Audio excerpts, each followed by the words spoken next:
Bom dia para você, uma excelente quarta-feira. Quarta é dia de momento hipertexto, o meu dia preferido do estudo da lição. Quero você com a sua lição na mão e hoje nós temos aqui algumas perguntas.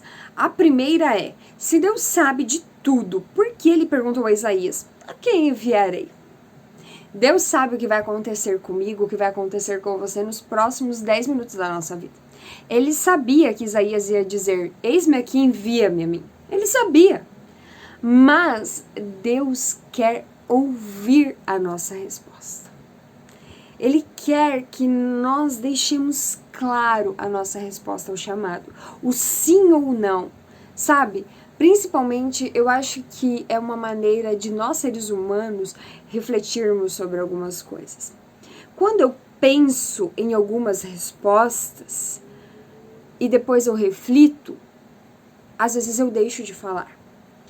Mas quando a gente fala e depois reflete, muitas e muitas vezes a gente se arrepende, porque a gente para analisar as palavras que saíram da nossa boca.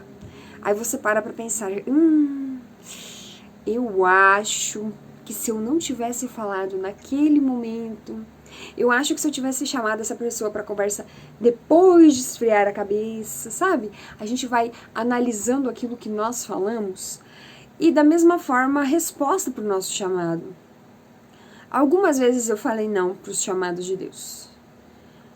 Algumas por orgulho, algumas por medo, algumas por não estar bem para aquilo naquele momento, do meu ponto de vista. Mas eu confesso para você que alguns chamados eu me arrependi muito de dizer não. E conforme o tempo foi passando e eu via algumas coisas acontecendo, eu dizia, se eu tivesse dito sim, aquela situação estaria acontecendo de uma forma diferente. Se eu tivesse dito sim para o chamado de Deus, as coisas não estariam acontecendo do jeito que estão acontecendo. E eu passei praticamente um ano me culpando por ter falado não para o chamado. Quando Deus fez outros chamados, alguns eu disse sim e pouco tempo depois eu desisti. Galera, às vezes a gente parece tão forte, tão decidido aqui nos vídeos, mas a gente desiste em alguns momentos de alguns chamados. E não foi porque Deus não estava comigo, porque durante aquele chamado, durante cada passo daquele chamado, eu via Deus atuando. Mas eu sentia tanta coisa ruim por parte das pessoas ao redor, da igreja mesmo, que eu falei, eu não quero mais isso. E sabe que, às vezes, eu me culpo por ter deixado aquele chamado. Mas, por outro lado, eu acho que foi uma boa escolha. Então, eu fico naquela balança, sabe? E por isso que nós precisamos, muitas vezes, analisar algumas coisas em relação aos chamados de Deus. Por que eu tô falando que não? Por que eu tô desistindo? Deus deixou em algum momento da história os seus filhos sozinhos? Deus em algum momento da história abandonou aqueles que eram fiéis a Ele? Deus em algum momento da história deixou a gente sem resposta, sabe?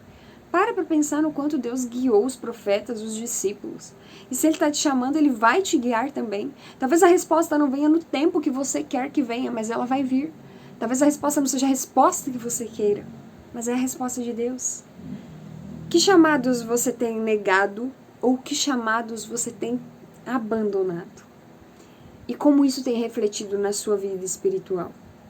A nossa rede semântica, claro, é a palavra chamado. E a primeira palavra que vem à minha mente é humildade. Eu preciso me colocar no meu lugar, ser humilde o suficiente para reconhecer a minha condição para aceitar um chamado. E a segunda palavra é responsabilidade. O chamado não é brincadeira. Um chamado não é algo de passatempo, não é algo para receber aplausos, honras. Um chamado é responsabilidade. E aí, que palavras rolaram na sua rede semântica? Conta pra mim aqui nos comentários. Espero você aqui amanhã para nós continuarmos estudando juntos. Mas claro, aproveita que você tá aqui e compartilha esse vídeo com a galera lá da sua classe.